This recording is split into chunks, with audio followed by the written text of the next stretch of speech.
भाग्यवान क्यों अपनी किस्मत को दोष दे रही हो।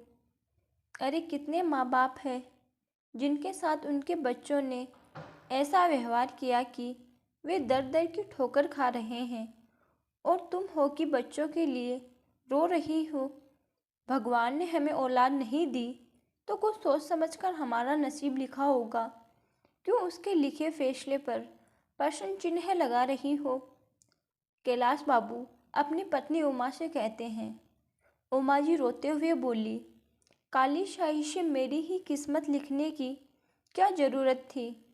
किसी के घर में 4-5 बच्चे और मेरी गोद सूनी क्यों। भगवान ऐसी नाइंसाफ़ी करते हैं।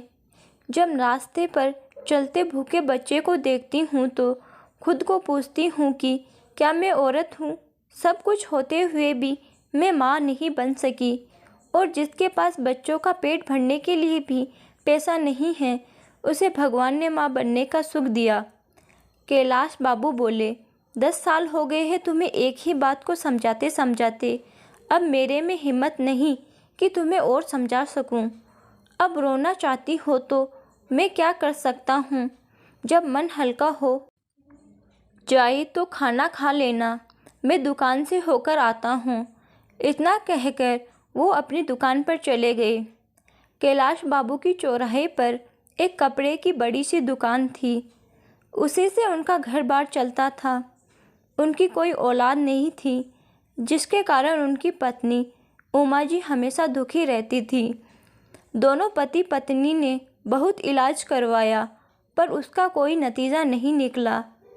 एक रोज़ उमा जी की कोई दूर की रिश्तेदार घूमते फिरते उनके घर आई।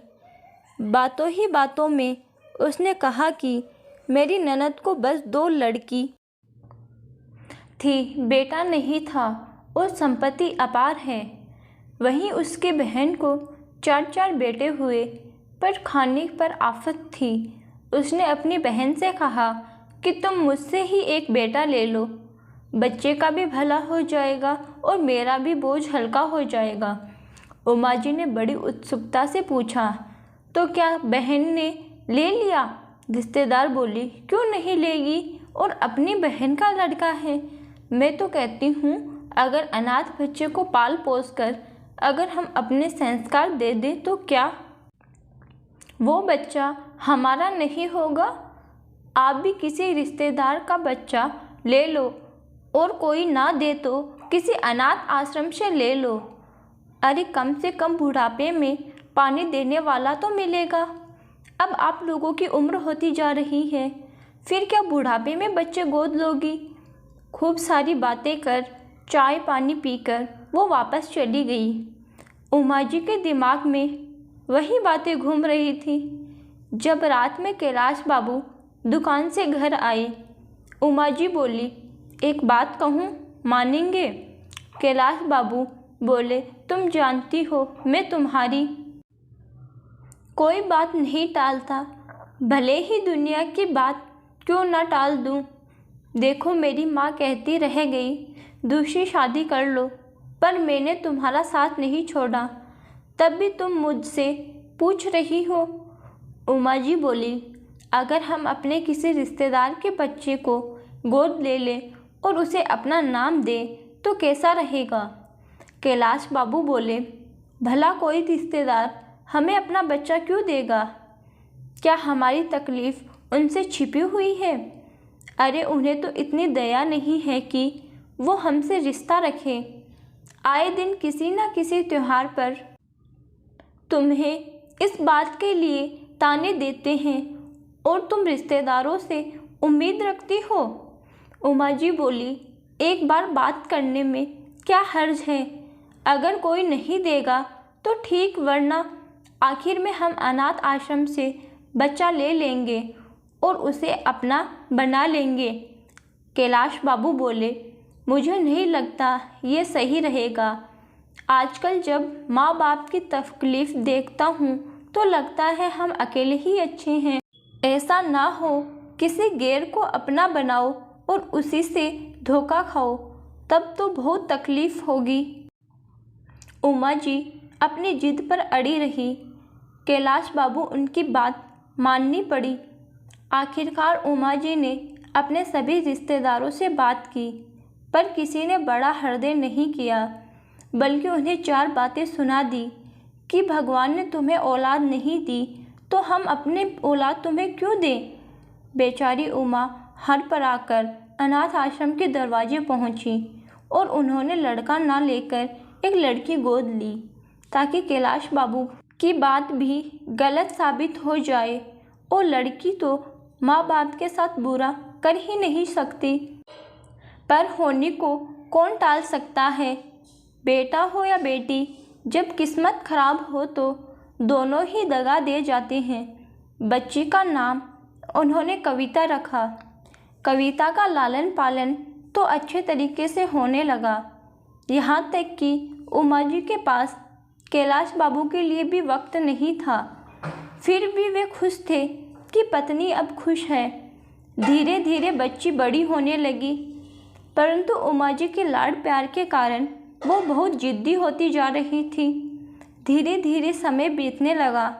जैसे जैसे कविता बड़ी हो रही थी, वैसे वैसे कैलाश बाबू की भी उम्र बढ़ती जा रही थी।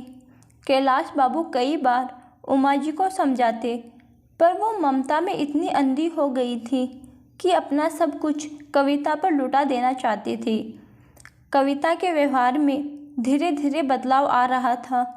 वो कुछ ना कुछ करके माँ से अपनी बात मनवाती और बातों को छुपाती थी। कैलाश जी के अनुभवी आंखों ने न जाने क्या देखा। एक रोज़ वो कविता से बोले, कविता अब तुम बड़ी हो गई हो, तुम्हारी माँ की भी उम्र हो रही है। तुम देखती हो वो दिन रात कितनी मेहनत करती है। अब तुम्हें उसका हाथ बटाना चाहिए। कल को तुम्हारी शादी होगी तो तुम्हें ससुराल में इतना आराम नहीं मिलेगा, वहाँ तुम्हें सब कुछ करना पड़ेगा। कविता बोली, बाबूजी, आप मेरे लिए ऐसा लड़का ढूंढना जो शादी के बाद मेरे साथ रह सके, तब तो मुझे कुछ काम नहीं करना पड़ेगा। उसके जवाब से कैलाश बाबू हैरान थे कि उसे अपनी माँ की चिंता बिल्कुल नहीं है, बस अपने सुख की चिंता है। एक रोज़ कैलाश बाबू उमा जी से बोले, तुमने भरपूर ममता कविता को दी, अच्छे संस्कार देने की कोशिश कर रही हो, परंतु जब किस्मत खराब हो अपने भी पराये बन जाते हैं। फिर परायों से उम्मीद करना कहीं गलत ना साबित हो जाए। उमा जी ने उनके संदेह का कारण पूछा। कैलाश बाबू ने पूरी बात बताई तो उमा जी बोली, अभी बच्ची है। कैलाश बाबू बोले, इतनी भी बच्ची नहीं है कि अपनी माँ की तकलीफ़ और जिम्मेदारी ना समझे। मैं तो इसीलिए कह रहा हूँ कि मैं आज हूँ, कल नहीं रहूँगा, फिर तुम्हारी तकलीफ़ कौन देखेगा। इसी सोच में कैलाश बाबू दुकान चले गए। न जाने उस दिन कैलाश बाबू को इतनी चिंता क्यों हो रही थी, मानो कुछ गलत होने का संदेह हो रहा था। दुकान पहुंचते ही उन्होंने एक चिट्ठी में अपना सब कुछ अपनी पत्नी के नाम करते हुए अपने वकील के पते पर भेज दिया। उनका स्वास्थ्य ठीक नहीं लग रहा था तो वो वापस घर आ रहे थे। रास्ते में ही अचानक उन्हें चक्कर आने लगा और चलती हुई गाड़ी से वो गिर पड़े और वहीं उनकी मृत्यु हो गई। उमा जी की तो मानो दुनिया ही लूट गई, परंतु बेटी के लिए उन्होंने हौसला नहीं हारा। बेटी को पढ़ाई में तकलीफ़ ना हो, इसीलिए उमा जी ने दुकान संभाली और पूरे दिन घर और बाहर मेहनत करती रही, परंतु कविता के व्यवहार में कोई बदलाव नहीं आया। समय बीता, दुख पर धूल की चादर ने जगह ले ली। अब कविता भी शादी के लायक हो गई थी।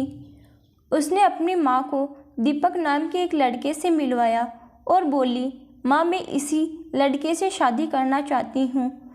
पता है इसके माता पिता नहीं हैं, आपको बेटी के साथ एक बेटा भी मिल जाएगा। उमा जी ने कविता को बहुत समझाया, परंतु कविता अपनी जिद पर अड़ी रही। आखिरकार उमा जी को हाँ करनी ही पड़ी और फिर शादी हो गई। एक रोज़ दीपक बोला, माँ जी, मैं क्यों नौकरी के लिए दर बर दर भटकूंगा, और आपकी क्या दुकान संभालने की उम्र है। आप घर पर आराम से रहिए, दुकान मैं संभाल लूँगा। उमा जी को लगा लड़का अच्छा है, शायद मेरी मदद करना चाहता है, तो उन्होंने सारा कारोबार दीपक को दे दिया। धीरे धीरे दीपक ने सब कुछ अपनी मुट्ठी में ले लिया।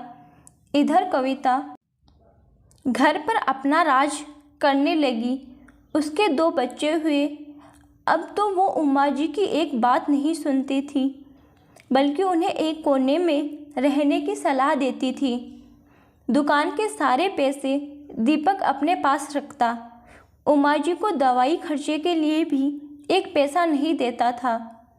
ऊपर 2 कमरे का एक मकान था, जिसे उमा जी ने किराए पर लगा दिया, और उसी किराए से वो अपनी दवाई और खर्चा चलाती, और उस दिन को कोसती थी जब उनके मन में बच्चे को गोद लेने की इच्छा जगी थी।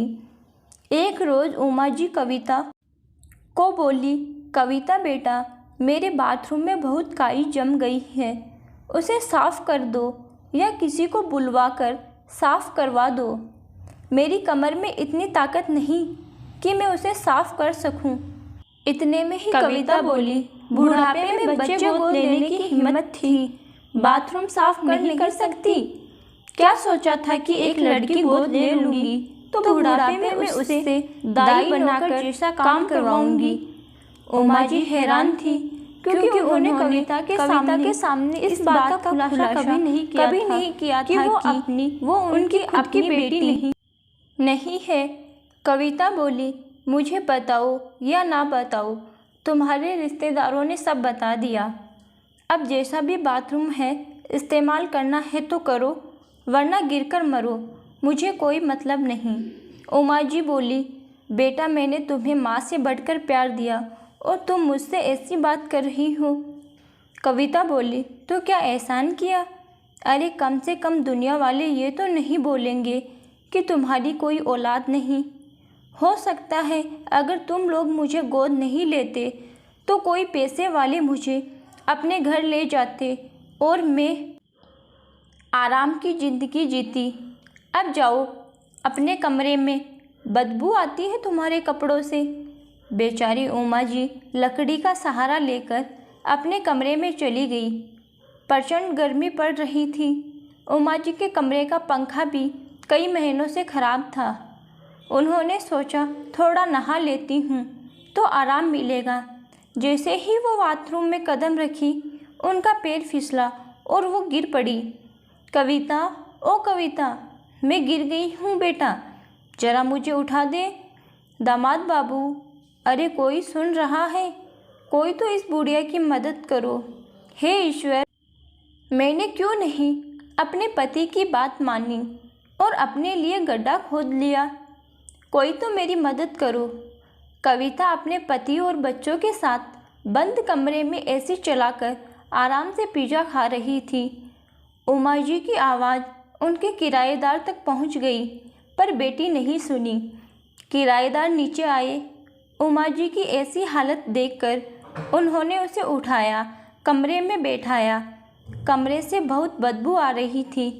किराएदार कविता के पास गए और बोले, आप लोग यहाँ कमरा बंद करके बैठे हो, वहाँ आपकी माँ बाथरूम में पड़ी कर रही है और आपको खबर तक नहीं है। दीपक किराएदार को आंखें दिखाते हुए बोला, मेरी सास है, हम उन्हें देख लेंगे, जाओ तुम, और ज़्यादा बोला तो घर खाली करवा दूंगा। किराएदार बोला, अब तो इस घर में रहने की भी इच्छा नहीं है। अगले महीने तुम लोगों के कहने से पहले हम घर खाली कर देंगे। इतना कहकर वो चले गए। कविता और दीपक उमा जी के कमरे में गए। उन्हें खूब डांटा। बेचारी उमा जी रोते हुए बोली, बेटा, मैं कब से तुम्हें आवाज़ लगा रही थी, कम से कम मेरा बिस्तर और मेरे कपड़े तो बदला दो, वरना मुझे ठंड लग जाएगी। कविता बोली, दुनिया में कितने बूढ़े लोग मरते हैं, पर मेरे सर का बोझ कम नहीं होता। इतना कहते हुए उसने जोर से उमा जी का हाथ पकड़ा और दूसरी तरफ करते हुए चद्दर हटा दी। रात में दीपक कविता से बोला, आखिर कब तक हम ये सब झेलते रहेंगे? कविता बोली, मुझे क्या ये अच्छा लग रहा है? ये मेरी कोई माँ वा नहीं है। क्या तुम्हारे पास कोई उपाय है? दीपक बोला, क्यों ना हम इन्हें किसी वृद्धाश्रम के बाहर छोड़ देते हैं। वहाँ इनके जैसे कितने वृद्ध पड़े होते हैं। कविता बोली, फिर पूछ क्यों रहे हो? कल डॉक्टर से दिखाने के बहाने माँ को वृद्धाश्रम में छोड़ आएंगे। अगले दिन शाम में कविता बोली, माँ चलो तुम्हें डॉक्टर्स को दिखा देते हैं। कल गिरी हो, कहीं अंदरूनी चोट तो नहीं लगी है? उमा जी हैरान थी। उन्हें लगा कि आखिर उनकी ममता जीत गई। उनकी परवरिश में कोई खोट नहीं थी। तभी तो बेटी को माँ का ख्याल आया होगा। यही सोचकर वो उनके साथ चली गई। वृद्धाश्रम के बाहर लगी बेंच पर उमा जी को बैठाते हुए कविता बोली, माँ ये कुछ पैसे अपने पास रखो, तब तक हम दूसरे डॉक्टर से सलाह मशवरा करते हैं। अगर हमारे आने से पहले डॉक्टर आ गया तो दिखा लेना। इतना कहकर दोनों मुस्कुराते हुए चले गए। करीब आधे घंटे के बाद वहाँ एक बुजुर्ग व्यक्ति आए और बोले, बहन जी आप कब से यहाँ बैठी हैं? उमा जी बोली, क्या आप डॉक्टर हो? मेरी बेटी ने कहा था डॉक्टर आएगा, इलाज करेगा, पर कितनी देर से बैठी हूँ, यहाँ तो कोई नहीं दिखता। वो बोले, मैं राम नारायण हूँ और आप किसी अस्पताल में नहीं बल्कि वृद्धाश्रम में हैं। उमा जी रोने लगी। फिर उन्होंने सारी बात बताई। राम नारायण बाबू बोले, इसमें आपका कोई दोष नहीं। आपने तो किसी अनाथ को अथाह प्रेम दिया, उसे अपना बनाने की कोशिश की। जिसे बेटी बनाकर आप घर लाई, उसी ने आपको धोखा दिया। जब किस्मत खराब होती है तो अपने हो या पराए, सब अपना असली रंग दिखाते हैं। चलिए अब आपका यही घर है। शुरू का एक हफ्ता उमा जी का रोते रोते बीता। डॉक्टरों ने उनका इलाज किया। जब अपने जैसे दुखियारों को वो देखने लगी तो उनका अपना दुख कम होने लगा। राम नारायण बाबू एक रोज़ उमा जी को अनाथ आश्रम लेकर गए और बोले, देखिए इन अबोध बच्चों को, इनका क्या दोष है? सब कहते हैं लालन पालन से व्यवहार और मानसिकता बदलती है, परंतु जो आपके साथ हुआ, यह सोचकर क्या आप इन बच्चों से नफरत करेंगी? उमा जी बोली, नहीं नहीं, इसमें इन अबोध बालकों की क्या गलती है? मैं तो ये कहती हूँ, मेरी बेटी की भी गलती नहीं है। मैंने प्यार तो दिया, पर अच्छे बुरे का फ़र्क बताना ही भूल गई। सही कहते थे मेरे पति, जब किस्मत खराब हो तो बेटा हो या बेटी, धोखा कोई भी दे सकता है। उमा जी की उम्र हो गई थी, फिर भी दूसरों को देखकर उन्होंने साहस बटोरा और उन सभी महिलाओं के साथ रहने लगी। एक रोज़ राम नारायण बाबू से मदद मांगकर उन्होंने वकील से अपनी आपबीती सुनाई। करीब 1 माह बाद कविता के घर पर पुलिस के साथ उमा जी आई। उमा जी को देखकर कविता और दीपक के होश उड़ गए। उमा जी ने एक शब्द नहीं कहा, बस चुपचाप अपने कमरे में गई, अपने पति की तस्वीर ली और उनकी पुरानी अलमारी से एक छोटा सा संदूक था जिसमें घर और दुकान के कागजात थे, जिसके बारे में बस उमा जी और कैलाश बाबू को ही पता था। उसे लेकर वो वापस वर्धा आश्रम चली गई। उनके जाते ही महिला पुलिसकर्मी ने कविता को डंडे थप्पड़ मार मार कर लाल कर दिया। वहीं दीपक की भी खूब खातिरदारी हुई और सारा सामान घर से निकाल कर फेंक दिया। दीपक और कविता अपने बच्चों के साथ दर दर भटकने लगे।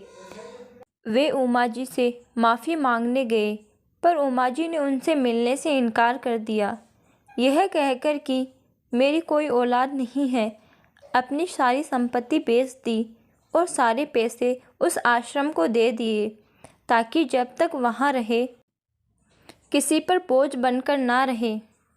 मित्रों, कोई ऐसा परिवार जिसके औलाद नहीं होती, किसी बच्चे को कितनी आशाएं और उम्मीदों के साथ अपने घर लाते हैं और उन्हें एक अच्छा इंसान बनाने के लिए हर वो प्रयत्न करते हैं जो एक माता पिता अपने बच्चे के लिए करते हैं।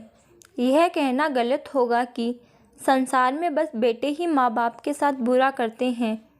कई घरों में बेटियां भी अपने माता पिता के तकलीफ़ को अनदेखा कर देती है और रिश्ते को तार तार कर देती है। आपको ये कहानी कैसी लगी? अपने अनुभव और विचार कमेंट द्वारा मेरे साथ साझा करें। कहानी को सीख समझकर पढ़ें और शेयर करें। धन्यवाद।